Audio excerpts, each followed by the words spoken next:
Представете си да се опитвате да изкачите Еверест по джапанки или да прекосите океана с хартиена ветроходна лодка.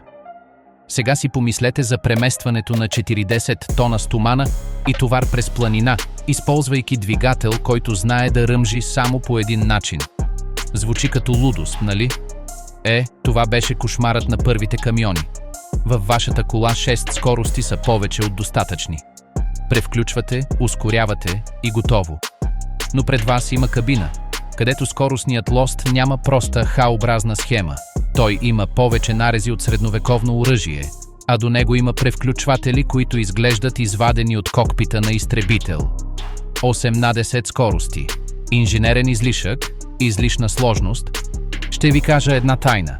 Този лост с неговите 80 възможни маршрута не е лукс. Той е най-важното оръжие за оцеляване в тази кабина. Това е единственият език, на който шофьорът може да преговаря с най-безпощадната физика. Всяка от тези предавки е различен мирен договор, подписан под постоянната заплаха от гравитацията, инерцията и банкурота. Това не е видео за скоростни кутии.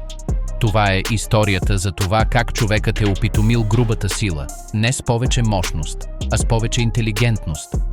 Присъединете се към мен в съзнанието на инженера и ръцете на камионджията, където всяка смяна е решение, което разделя напредъка от бедствието. Мандатът на дизела, защо той живее в тесен коридор от обороти. За да разгадаем мистерията на 18-те предавки, първо трябва да разберем сърцето, което ги храни. Тежкотоварния дизелов двигател. Това не е двигателят на вашия автомобил, нито дори на пикап. Това е звяр от съвсем различно естество. Неговото управление не се основава на конските сили в галоп, на пронизителния вик на високите обороти. Неговият трон е изграден върху нещо по-примитивно и мощно – въртящия момент. Въртящият момент е силата на усукване, чистият ротационен тласък. Това е, което усещате в гърдите си, когато камион потегли от нулата, онова усещане, че нещо огромно, почти геоложко, е започнало да се движи. И този двигател генерира своя максимален въртящ момент в абсурдно нисък и тесен диапазон от обороти. Докато бензиновият двигател на една кола може да предложи най-добрата си производителност от 2500 до 6000 оборота в минута, един дизел на камион отдава душата си, цялата си сила, в коридор, който преминава, типично, от 1100 до 1500 оборота в минута. Извън тази свещена ивица двигателят страда. Отдолу той кашля, задавя се, губи налягане и навлиза в опасен режим на принудителна работа при ниски обороти, където силата се изпарява и горивото изгаря лошо, замърсявайки всичко и генерирайки свирепо износване. Отгоре той започва да крещи, да консумира гориво ненаситно, да генерира термичен и механичен стрес, който скъсява полезния му живот драстично. Мислете за това като за гласа на оперен певец. Има само една теситура, специфичен диапазон от ноти, където гласът му е мощен, ясен и устойчив в продължение на часове. Принуждаването му да пее по-високо или по-ниско го унищожава. Шофьорът на камион има на пръв поглед проста мисия – да държи певеца на тази перфектна нота, независимо какво поставя светът пред колелата му. А светът, както ще видим, е хаотичен и безпощаден диригент на оркестър. Това е първият закон на тиранията на теглото. Двигателят е дива на грубата сила, но с минимален диапазон на действие. И всичко, абсолютно всичко в дизайна на един камион се върти около обслужването на този мандат. Пропастта между двигателя и колелото. Необходимостта от мултиплициращи мостове. Сега запазете този образ в ума си. Двигател, който може да пее силно само между 1100 и 1500 оборота в минута. В този режим на свободен ход неговите завъртания са сравнително бавни. Но едно колело на камион, за да движи превозното средство само с 5 км в час, трябва да се върти с специфична скорост. И за да го доведе до 90 км в час на пътя, то се нуждае от съвсем различна скорост на въртене, много по-бърза. Тук се появява пропастта. Има огромна празнина, механичен вакуум, между ограничените и полезни обороти на двигателя и много широкия диапазон от скорости на въртене, от които се нуждаят колелата, за да се движи камионът от 0 до крейсерска скорост. Една конвенционална 6-степенна скоростна кутия, като тази на кола, е мост с 6 стълба. Тя скача от едно предавателно отношение към друго. За двигател с широк диапазон от обороти, тези 6 скока са достатъчни. Той винаги може да повиши или намали оборотите, за да тича и да достигне следващия стълб. Но нашият дизелов двигател, нашият певец с тясна теситура, не може да тича. Той не може да разтегне оборотите си достатъчно, за да скочи от един стълб на друг, ако тези стълбове са много раздалечени. Ако се опитате да използвате 6-степенна кутия в 40-тонен камион, се случва следното. При потегляне на първа скорост, двигателят ще бъде в оптималната си точка, да кажем 1300 оборота. При ускоряване и желание за преминаване на втора, ще трябва да пуснете педала на газта, да изключите съединителя и да превключите. Но в момента, в който включите втора предавка, отношението е толкова дълго, че оборотите на двигателя ще паднат рязко, може би до 800 или 900 завъртания в минута. Двигателят пада извън своята ивица на въртящ момент. Задавя се. Няма сила да продължи да ускорява масивното тегло. Камионът се разтриса, губи скорост и дори можете да го спрете напълно. Вие сте в пропастта. За да я пресечете, без двигателят да падне в тази яма от липса на сила, ви трябват не 6 стълба, а 18. Нуждаете се от непрекъснат мост, почти наклонена равнина, където всяка смяна е толкова малко стъпало, че при преминаване на следващата предавка, оборотите падат само малко, може би 200 или 300 завъртания, оставайки винаги в свещения коридор между 1100 и 1500. Многото предавки не са за по-бързо движение. Те са за да не се спира. Те са стъпалата на стълба. Толкова стръмна, че с по-малко стъпала би било невъзможно да се изкачи, без да се падне. Наклонът като враг. Какво се случва с камион с малко предавки по наклон? Равният път е илюзия, кратка почивка в постоянната война. Истинският враг, този, който поставя на изпитание всеки грам от инженерството на камиона, е наклонът. Представете си същия хипотетичен камион с неговата 6-степенна кутия, успяващ по чудо да достигне магистралата и да набере известна скорост.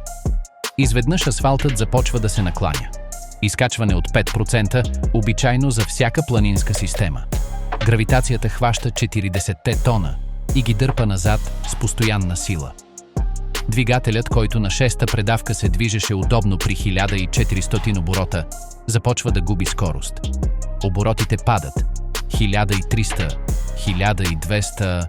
Шофьорът знае, че преминавайки под 1100, въртящият момент се срива. Трябва да свали предавка. Но при преминаване на пета скокът е толкова голям, че оборотите, вместо да се покачат до оптимална точка, излитат над 1600 извън ефективната ивица, в зоната на викане и необуздан разход.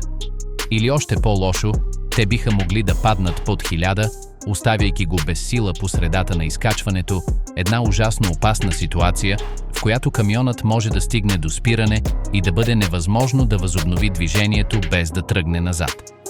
Това е капан. Повишаването на оборотите е изгаряне на гориво и двигател. Намаляването им е оставане без сила. С 18 предавки този кошмар изчезва. Усещайки, че оборотите започват да падат по наклона, шофьорът сваля една предавка. Скокът е толкова малък, че оборотите се покачват, например, от 1200 до 1400. Той остава в перфектната ивица. Силата се връща. Камионът поддържа скоростта си. Ако наклонът стане по-стръмен, той сваля още една предавка. Още един малък скок. Още една фина настройка. Това е като пилот, който регулира стъпката на витлото, за да поддържа оборотите на двигателя постоянни, независимо от съпротивлението на въздуха.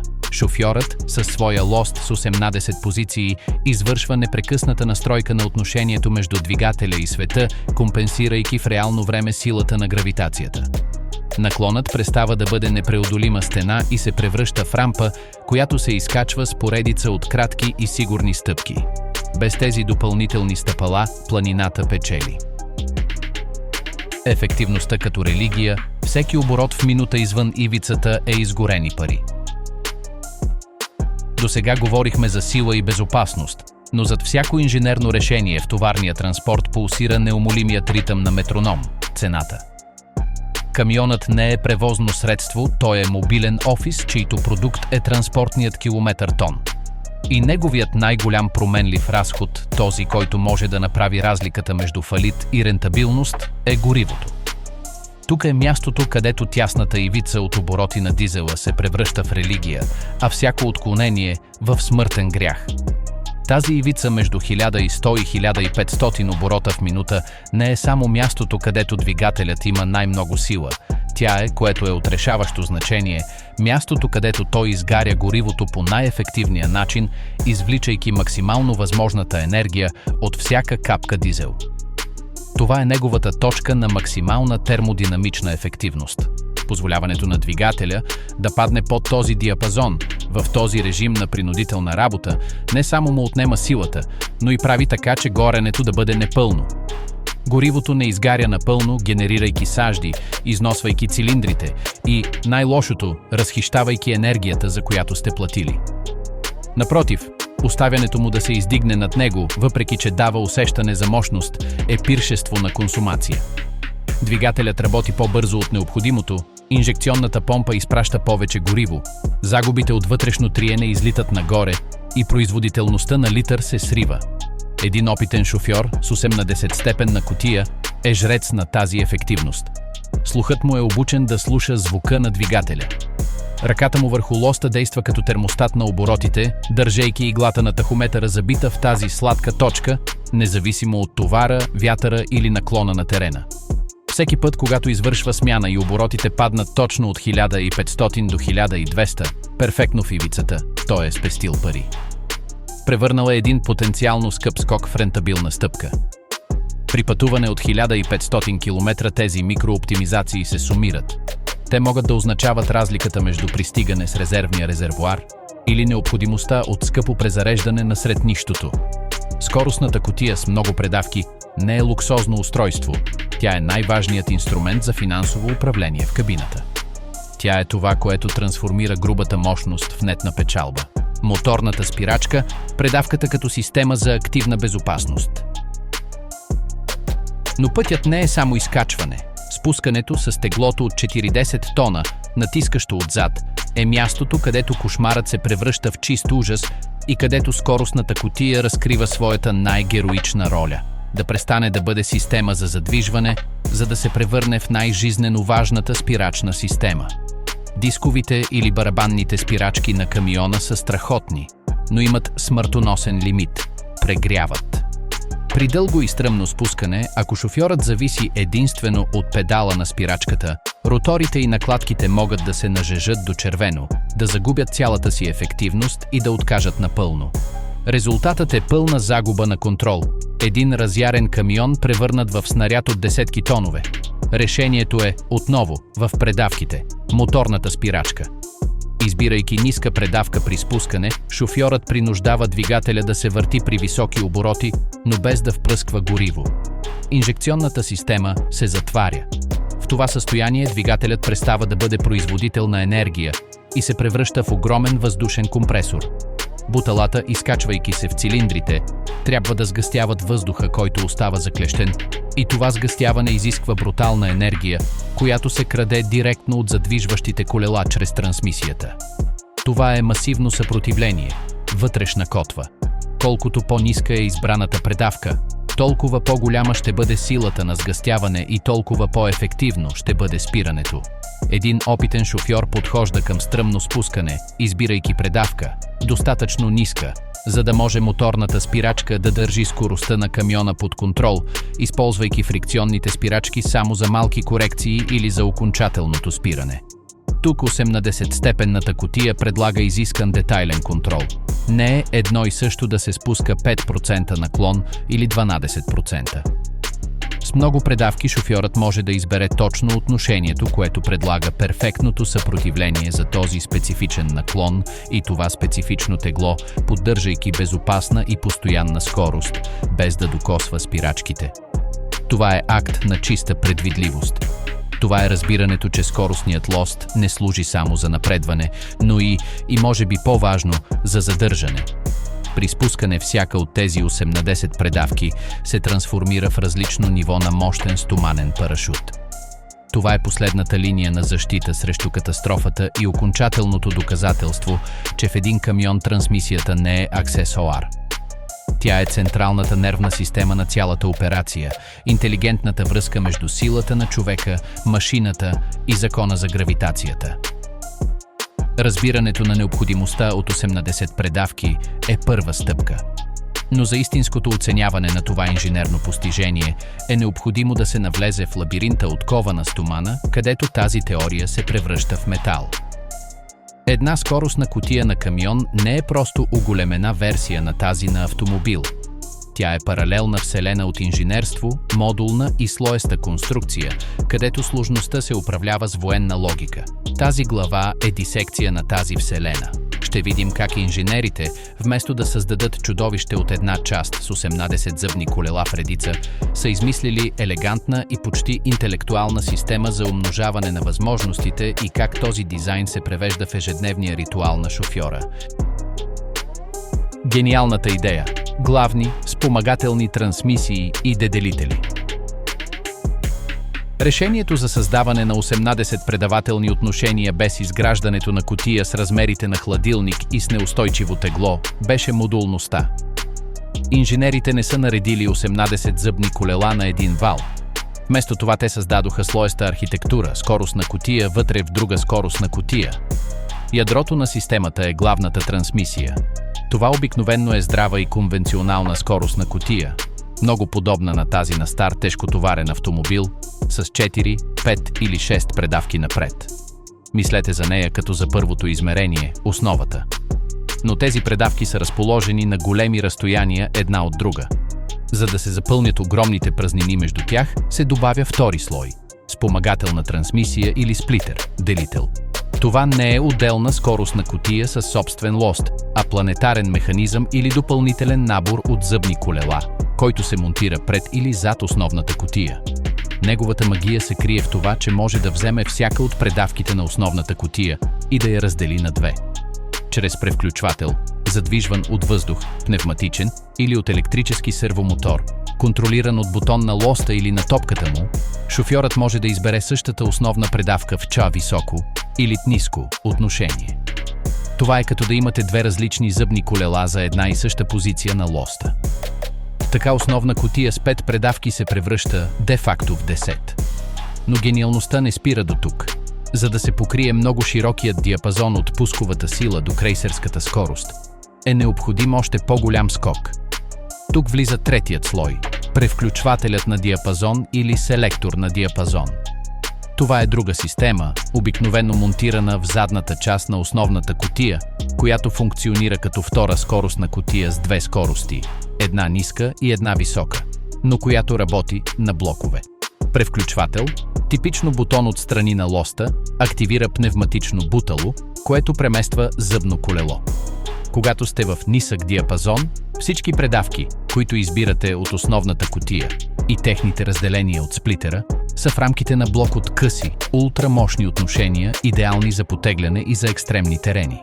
Преминавайки към висок диапазон, правите голям скок и всички тези същи позиции на лоста се превръщат в блок от дълги отношения за магистрална скорост. Този модулен дизайн е блестящ. Той позволява изграждането на невероятно гъвкава кутия от по-малки и стандартизирани компоненти, опростява производството и, което е от решаващо значение, дава на шофьора ментална логика за навигация в сложността. Той не мисли за 18 уникални позиции, а за работа в два диапазона, използвайки делител за прецизна настройка във всеки блок от 5 базови предавки. Картата на шофьора – разшифроване на лоста и превключвателя на диапазон. За лаика кабината на камион с 18-степенна кутия може да изглежда като контролния панел на космически кораб. Но за шофьора всеки контрол е буква от една азбука, която веднъж научена е логична и мощна. Центърът на всичко е скоростният лост. За разлика от класическото latch на лека кола, неговата схема е по същество тази на главната кутия. Обикновенно 5 позиции напред в схема, която може да бъде обърнато Т или зигзагообразна последователност. Той няма маркирани 18 физически позиции. Има тези на базовата кутия. Но към него е прикрепен интерфейсът на другите две измерения. На топката на лоста обикновено има превключвател с 2 позиции. Контролът на сплитера или делителя. Обикновено се задейства с палеца. Напред е High – високо, назад е Low – ниско. Този контрол разделя текущата предавка. След това, отстрани на лоста, а понякога и на таблото, има по-малък лост за диапазон или превключвател тип бутон. Това е този, който променя между нисък диапазон Low Range и висок диапазон High Range. Неговото задействане обикновено изисква преминаване през свободна позиция и понякога натискане на съединителя. Следователно, шофьорът не търси 13-та предавка в диаграма. Той я изгражда. Мисли си: движа се в нисък диапазон, 3-та висока дивизия. Нуждая се от повече скорост, преминавам в висок диапазон, но за да поддържам оборотите, първо свалям делителя на Low. Менталната карта е триизмерна. Начинаещият шофьор вижда лост и бутони. Експертът вижда механично купче на Рубик, което решава с инстинктивни движения. Инструменталното табло подсилва тази карта. Често има светлинни индикатори, които показват L или AC за диапазона, а понякога и за сплитера. Тахометърът е крайният компас. Ако иглата падне, е време за смяна на дивизия или диапазон. Този интерфейс, макар и смущаващ, е това, което позволява толкова детайлен контрол, без да се изисква лост с дължина 1 метър, който да се движи в ветрило от 20 позиции. Това е блестящо ергономично решение за проблем с огромна сложност. Защо смяната изисква умението на пианист? Задействането на тази машинария не е като смяната в лека кола. Това е прецизна хореография, балет на ръката и крака, който синхронизира 3 независими контрола с съединителя, педала на газта и инерцията на десетки тонове. Една типична смяна, да кажем от 7 на 8 в 18-степенна кутия, изисква последователност, която шофьорът автоматизира в гръбначния си мозък. Първо, с тахометър в правилната точка, натиска съединителя до край. С дясната ръка върху лоста, може би с кутрето, задействащо бутона за диапазон, ако е необходимо, изважда предавката от позицията й и я отвежда в свободна точка. В този кратък миг, докато задвижващият тракт е разкачен, палецът му върху топката премества превключвателя на сплитера от High на Low. След това вкарва лоста в същата физическа позиция на главната кутия, 4-та в този пример. Отпуска съединителя и ускорява. За наблюдателя той просто е преместил лоста от една позиция в същата позиция. Но вътре в кутията делителят се е променил, предлагайки малко по-дълго отношение. По-драстични смени, като преминаване на диапазон, изискват двоен съединител.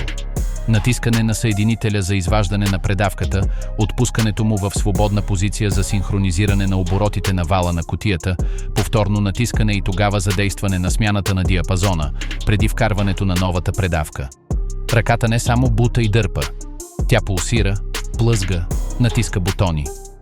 Слухът е настроен към звука на двигателя и на кутията. Усещането в лоста му казва дали синхронизаторите, ако има такива, позволяват зацепването или трябва да коригира оборотите.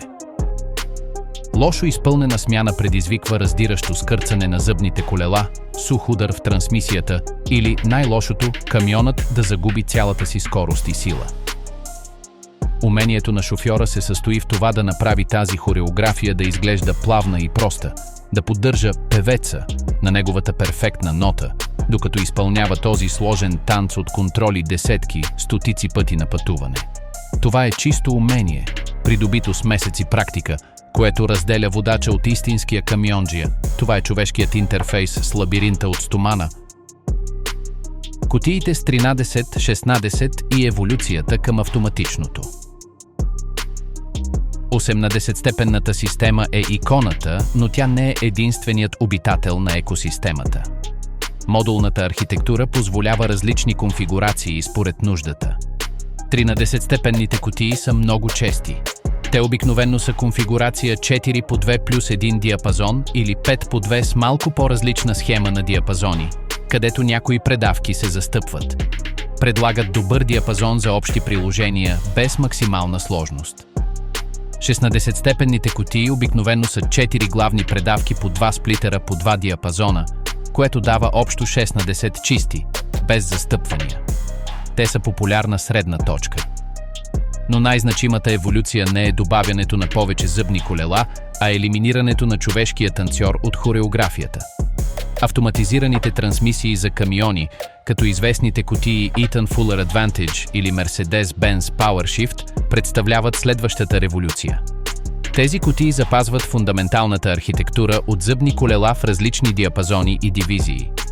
Разликата е, че електронен блок за управление, ECU, компютър, се превръща в диригент на кутията. Сензори мониторират скоростта на превозното средство, оборотите на двигателя, позицията на педала на газта, наклона, дори с инклинометри и теглото. С тази информация ECU решава коя е оптималната предавка във всеки момент. Задейства съединителите, които често са двудискови, и пневматичните бутала на сплитерите и диапазоните чрез електрически соленоиди. Шофьорът има само селектор, който прилича на този на автоматична кола. D, Drive, N, Neutral, R, Reverse и може би ръчен режим за принудителна смяна или задържане на предавка. Системата извършва смените сама с милиметрична точност, винаги търсейки предавката, която държи двигателя в ивицата на максимален въртящ момент и ефективност. Тези кутии могат дори да прескачат предавки, например да преминат от 10-та директно на 13-та, ако ситуацията го позволява, нещо невъзможно за ръчен шофьор. Те демократизираха ефективното шофиране на тежкотоварни камиони. Но, както ще видим по-нататък, тяхното приемане не е лишено от дълбока културна война. Цената на сложността, поддръжка и законът за износването. Толкова много инженерство и толкова много прецизност имат цена не само в момента на покупката, но и по време на стотиците хиляди километри служба. Една 80-степенна скоростна кутия е шедьовър, но е шедьовър с стотици движещи се части под брутален стрес. Зъбни колела от кована стомана, месингови синхронизатори, селекторни вилки, високоскоростни лагери, опръстени и сложната въздушна система за буталата на сплитерите и диапазоните. Законът за износването властва тук с желязна ръка. Всяка смяна, всяка синхронизация, всяко прилагане на съединителя генерира триене и топлина. Маслото на кутията, вискозно и специализирано, е нейната кръв и трябва да се сменя религиозно. Груб шофьор, който насилва смените без синхронизация, който лови предавки, съкращава живота на синхронизаторите и унищожава зъбите на колелата. Въздушна система с течове ще доведе до отказ на смените на диапазон, оставяйки камиона заседнал в един обхват от скорости. Поддръжката не е за общи механици. Тя изисква специалисти, които разбират слоестата архитектура, които знаят как да диагностицират дали проблемът е в главната кутия, в делителя или в блока за диапазон. Основен ремонт, като подмяна на главно зъбно колело или на синхронизаторите, включва демонтаж на практически цялата кутия. Дейност, която може да държи превозното средство спряно в сервиза с дни, с цена за труд и части, която плаши. Тази сложност и свързаните с нея разходи са големият аргумент на скептиците по отношение на ръчните кутии с много предавки и също на критиците на новите автоматизирани такива, които са още по-сложни електронно. Това е вечният баланс. Сложността дава върховен контрол и ефективност, но изисква данък в знания, грижа и пари. Камион с 80-степенна кутия, добре поддържана от опитен шофьор, може да надхвърли 1 милион километра. Малтретирана, тя може да се превърне в най-скъпата част от веригата на поддръжка. Тя е в крайна сметка прецизен инструмент в свят на брутални удари и нейното дълголетие зависи от уважението, с което се третира. Дискусията за 80-те предавки неизбежно води до по-дълбок, инстинктивен и дефиниращ за индустрията дебат. Кой или какво трябва да ги контролира? Това не е само технически спор за ефективност. Това е културна война за самата душа на професионалното шофиране. От едната страна е традицията, въплатена в коравите ръце, които доминират лоста. От другата е прогресът, представен от микрочип, който взема решения с скорости, невъзможни за човек. Този конфликт разделя континенти, поколения и философии на работа. Разбирането му означава разбиране на бъдещето на автомобилния транспорт и крайната съдба на този лабиринт от стомана. Владението на опита. Защо Америка предпочита ръчната?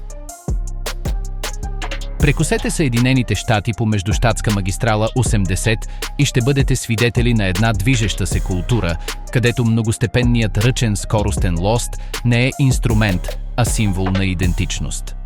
В Северна Америка ръчната трансмисия, особено в нейния формат от 10, 13 или 8 на 10 скорости, продължава да бъде кралицата на пътя. Причините са преплитане от прагматизъм, икономия и мощна митология на занаята. Първо, факторът цена.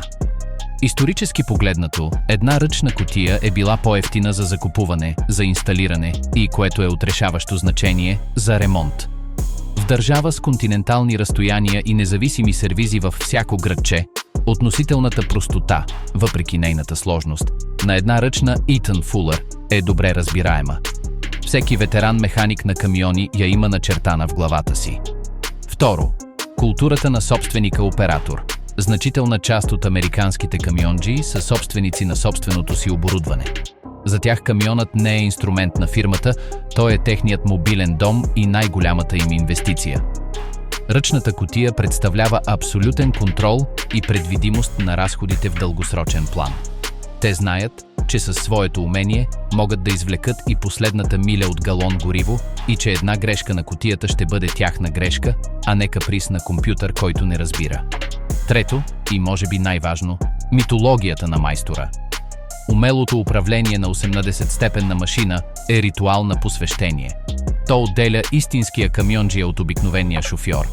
Това е умение, с което се парадира, което се предава, което дефинира уважението между колегите. Перфектният звук на смяна на диапазон без двоен съединител, способността да се поддържа инерцията в планината без докосване на спирачките, са ордените на честта в тази култура. Изоставянето на ръчната кутия заради автоматик би било за мнозина отказ от самата същност на професията им, делегирайки душата на шофирането на една черна кутия.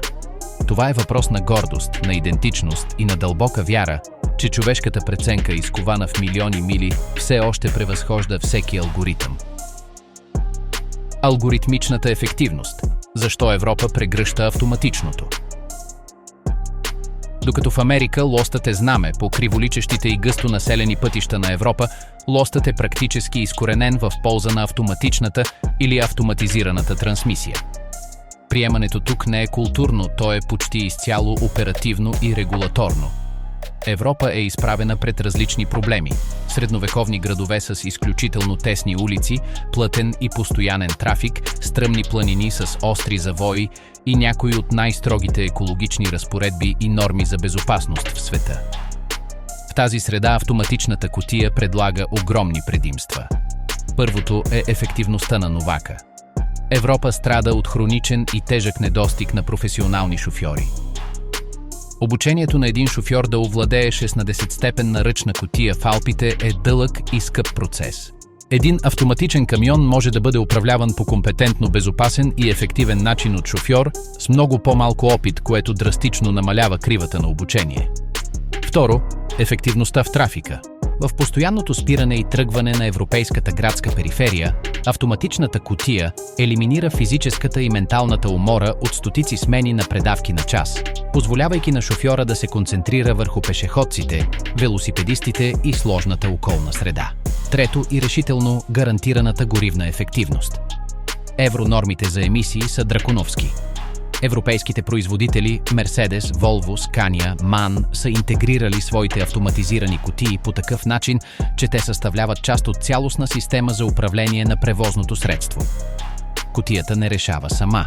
Тя го прави в унисон с двигателя, моторната спирачка, предвиждащия автопилот, който използва GPS и карти, за да предусеща хълмовете, и системите за безопасност. Резултатът е, че при средните условия на европейска употреба, голям трафик, много изкачвания и спускания, автоматичната кутия последователно превъзхожда средностатистическия шофьор по разход на гориво. Алгоритъмът не се уморява, не се разсейва, не взема решение от гордост. Той винаги избира оптималната предавка за конкретната ситуация, предусещайки наклоните и поддържайки двигателя в неговата идеална точка с роботизирана прецизност. За големите европейски автопаркове тази икономия на гориво, съчетана с по-малката умора на шофьора и намаляването на износването от лоши смени, напълно оправдава по-високата първоначална цена.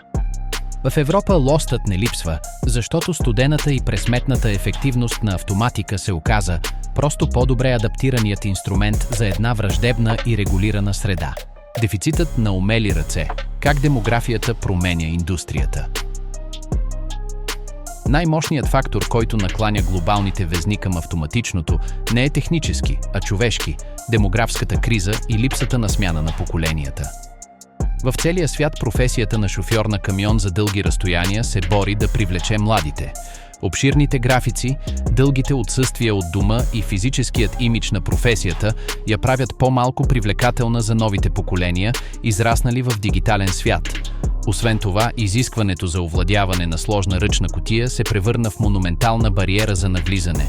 Защо да инвестираш месеци в изучаване на едно архаично и физически изискващо умение, когато можеш да получиш лиценз и да управляваш автоматичен камион за седмици? Транспортните компании, отчаяни да покрият маршрутите си, избират прагматичното решение – премахване на бариерата. Те специфицират цели автопаркове с автоматични трансмисии. Това създава цикъл на обратна връзка. Тъй като в автопарковете има по-малко ръчни камиони, шофьорските школи са склонни да обучават по-малко на тях. Новите шофьори знаят да управляват само автоматици, поради което компаниите изискват повече автоматици. Умението за работа с ръчна кутия, някога основно познание, се превръща в специализирано изкуство, изложено на риск от изчезване. Този демографски натиск е неудържим.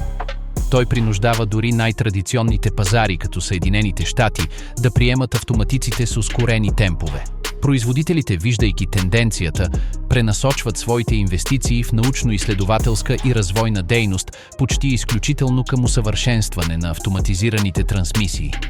Войната не се печели задължително от превъзхождащата във всяко отношение технология, а от технологията, която решава най-належащия човешки проблем – липсата на ръце, желаещи и способни да танцуват сложната хореография на лоста.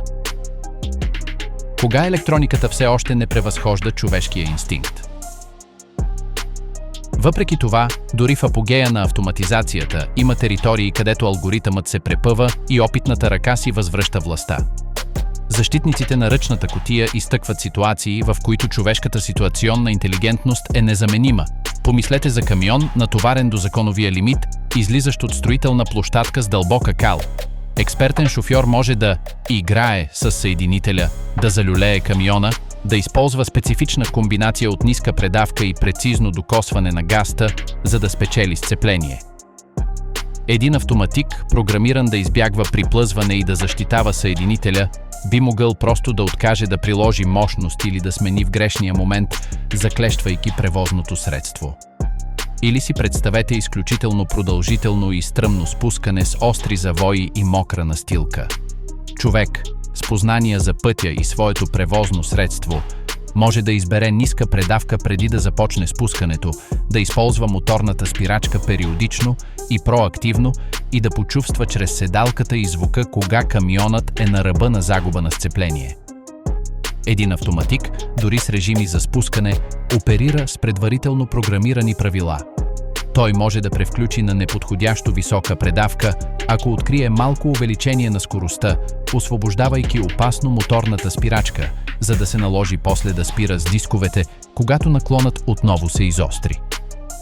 В условия на утъпкан сняг или лед, деликатността на контрола върху въртящия момент, която шофьорът може да упражни с съединителя и милиметричния подбор на предавки, е изкуство, което електрониката все още не репликира със същата прецизност. В тези гранични моменти шофьорът не е оператор, той е механичен стратег. Той познава тънкостите на своята специфична машина, нейното износване, нейните специфични звуци. Тази почти симбиотична връзка между човек и машина, изкована в трудности, е последният бастион на ръчната трансмисия. Това е аргументът, че за 1% от най-критичните ситуации се нуждаете от преценката на 99% опит, а не от бинарната логика на един сензор. Присъдата на пътя, хибридно бъдеще и наследството на лоста. И така, каква е крайната присъда в тази война? Доказателствата сочат към въоръжен мир и хибридно бъдеще. Многостепенната ръчна трансмисия няма да изчезне за една нощ. Тя ще продължи да властва в ниши, където цената, културата на собственика-оператор и екстремните условия оправдават нейната сложност. Но нейното безспорно господство приключи. Бъдещето на масовия транспорт, особено в автопаркове и в регулирани градски и междуградски среди, и ще бъде автоматично. Но автоматизацията не е крайната точка. Следващата граница са предвиждащите и интегрирани трансмисии. Системи, при които кутията не само реагира на настоящите условия, но използва геолокация и триизмерни карти, за да предвиди пътя, които знаят, че след 800 метра има хълм с 7% наклон и започват да избират оптималната предавка предварително, координирайки се с системата за круиз-контрол и моторната спирачка. Наследството на 80-степенния лост няма да бъде неговата физическа форма, а философията, която той олицетворява. Обсесивното търсене на поддържане на двигателя в неговата ивица, на максимална ефективност пред всяко изпитание. Инженерите взеха тази философия, тази ментална карта на експертния шофьор и я кодираха в софтуер. Лостът ще се превърне за следващите поколения в реликва, символ на ера на физическо усилие и директна връзка с машината, които сензорните екрани и алгоритмите замениха. Ще се загуби едно умение, едно ръчно изкуство, но ще се спечели в достъпност, в гарантирана средна ефективност и вероятно в безопасност, чрез намаляване на когнитивното натоварване и умората на шофьора в обичайни ситуации. Ръмженето на дизеловия двигател ще продължи да доминира на пътя, но симфонията на скоростната кутия, тази музика на зъбни колела и сгъстен въздух, задвижвана от човешка ръка, ще затихва, превърната в тихия шепот на електрически сервомотор. Душата на камионджията се префинира. От господар на машината той става супервайзор на един изкуствен интелект, който, поне на открития път, вече шофира по-добре от него. 80-те предавки в последна сметка са доказателството, че прогресът не винаги означава опростяване. Понякога той означава добавяне на слоеве интелигентност, на опции, за да се укрути една първична сила. Те са мостът между суровата мощност и елегантното движение, между изразходваното гориво и спечеления километър. Те представляват кулминационен момент на чистата механична инженерия, преди електрониката да поеме щафетата.